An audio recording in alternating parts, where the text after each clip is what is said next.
Good morning or good afternoon. Today we'll be recording a video on Quizzette 611. As always, make sure you write your last name, comma, your first name, today's date, and your class color.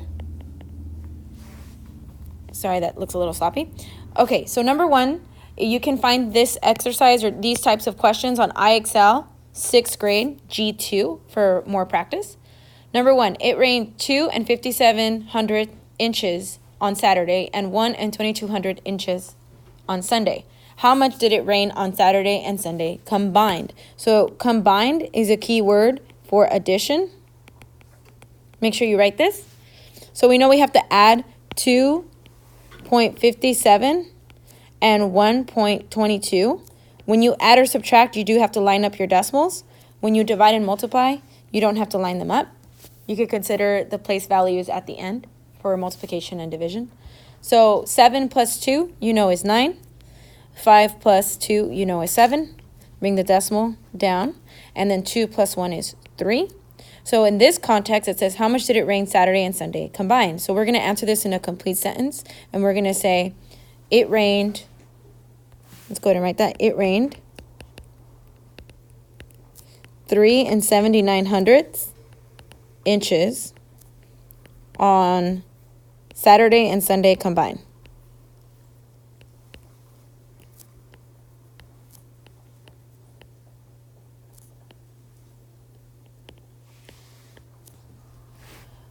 Okay, so number 2 says, Fran reads 54 pages per hour. So that's considered a rate. We're going to learn about that in, I believe, the next chapter. So we're going to learn about ratios, rates, proportions, and unit rate. So this right here is already kind of prepping you. So Fran reads 54 pages per 1 hour. Okay? This is considered a rate. If she reads a total of 257 pages one weekend, how many hours to the nearest hundredth did she read? So we have 257 pages that she reads. We want to find out how many hours it will take her approximately, and we're going to actually round it to the nearest hundredths, which is that second place value. So instead of it, so I'm going to do this right here. So this is not the place value. This is the tenths, and then this is the hundredths, if you didn't know. Okay. So now let's divide 257 by 54, and that's going to get us how many hours approximately Fran will read in that amount of pages. So 54 does not go into 2 or 25 evenly, so automatically we can already put zeros at the top. So let's see, 54 does not go into 2 evenly, so that's 0 times. 54 does not go into 25 in even amount of times, so that's 0. And 54 goes into 257. I know it does. We just have to figure out how many times. So 54 times, I'm going to estimate 4. And then I'm going to also put 54 times 5. So let's do the first one. 4 times 4 is 16, and then 21. Okay. The next one is 27. All right. So 54 goes into 257 4 times. And that's 216. If we subtract that, we have 41 left over, and now we can start the decimal process. So 54 goes into 410. I'm going to estimate, let's see, 7 times. So 54 times 7. 4 times 7 is 28. Carry the 2, that's 37, right? 35.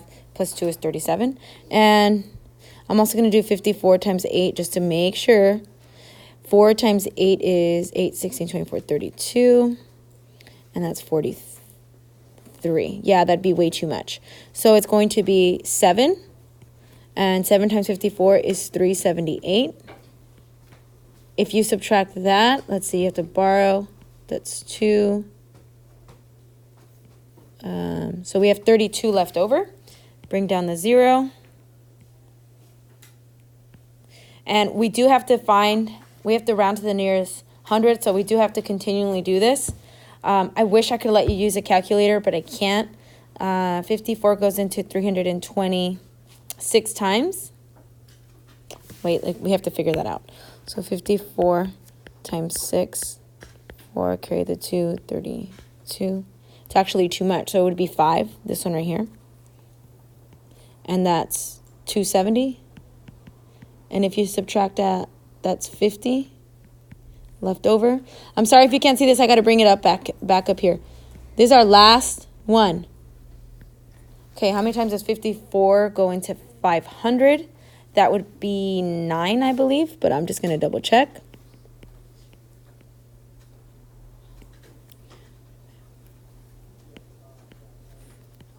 Yep, so it'd be 486. Subtract that, and you would get 14 left over.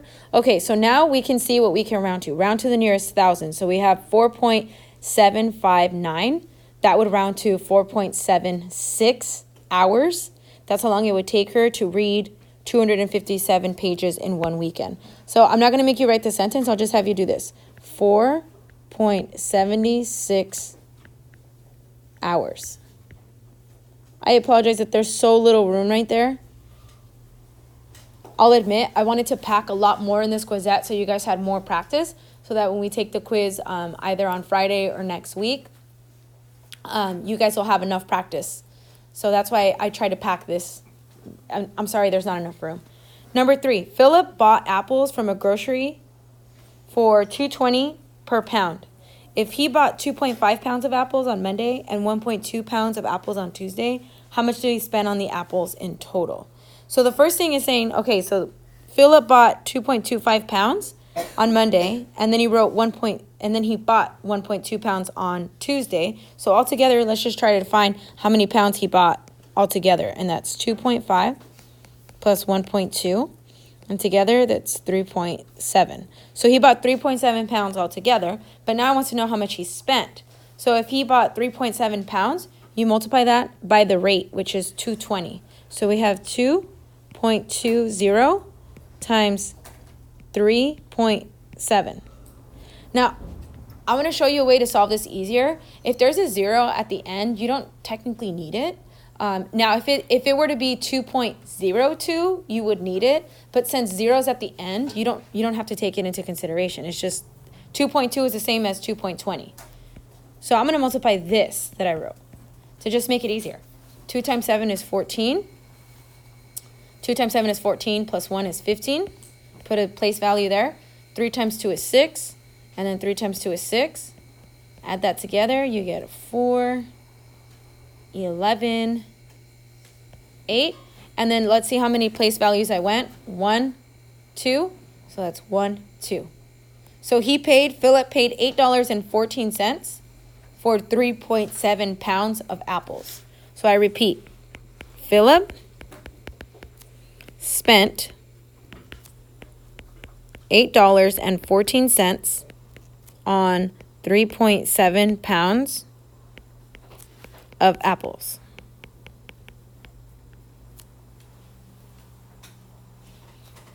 So as you notice, this Quizzette has addition and subtraction of decimals and multiplication and division of decimals. And those decimals could be to the hundredths place, to the tenths place. I don't really notice if they're to the thousands place, so that's reassuring. Number 4.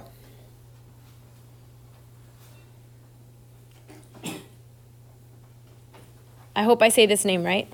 Indira's Clothing Shop orders. So they have t-shirts and there they have sweaters. We have a quantity, which is the amount of t-shirts and sweaters that they have, and the price it costs for all of those. So let's just say like you have a clothing shop. You don't buy just 5 of one thing. If you're a pretty big clothing shop, you're going to buy like quantities of 50, quantities of 25, or even greater than that. So in this case, we have a rate of $392.50 for 50 t-shirts.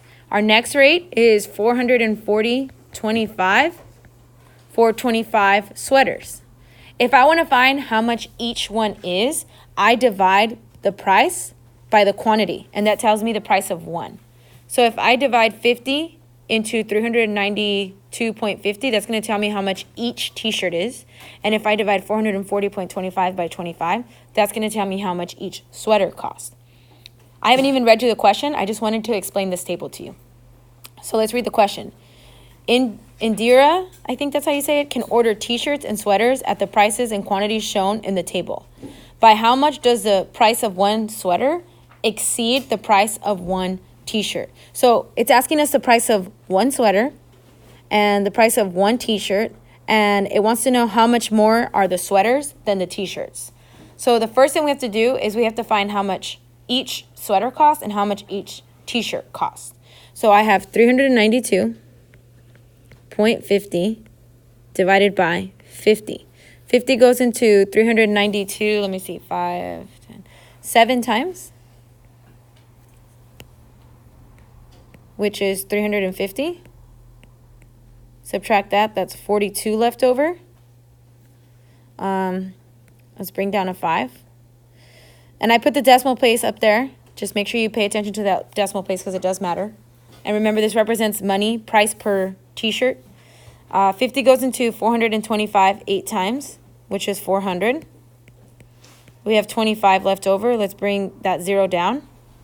50 goes into 250 5 times. So it's $7.85 per t-shirt. And now let's find how much each sweater is. So that's 440.25 divided by 25. 25 goes into 44 one time. And if you subtract that, you're going to get 19 as your leftover. Bring down the 0. 25, think of quarters. So 25 goes into 190, let me see, 4, 5, 6, 7 times, which is 175. 175. If you subtract that, you get 15 left over. Now we can put the decimal. Bring down the 2. 25 goes into 152 6 times, which is 150. Bring down the 5. 25 goes into 25 one time. Okay, so it's $17.61 per sweater. All right, so here's a question. By how much does the price of one sweater, which is $17.61, exceed the price of one t-shirt? So now you subtract $17.61 minus $7.85, and that's going to tell you what the difference is, by how much more the sweater exceeds the t-shirt. So if I subtract this, let's see, 11 minus 5 is 6. 15 minus 8 is 7. Bring down the decimal. We're just going to finish this real quick. 16 minus 7 is 9. So by $9.76. I put the hardest questions on Monday, so hopefully you'll be able to do the other questions easily.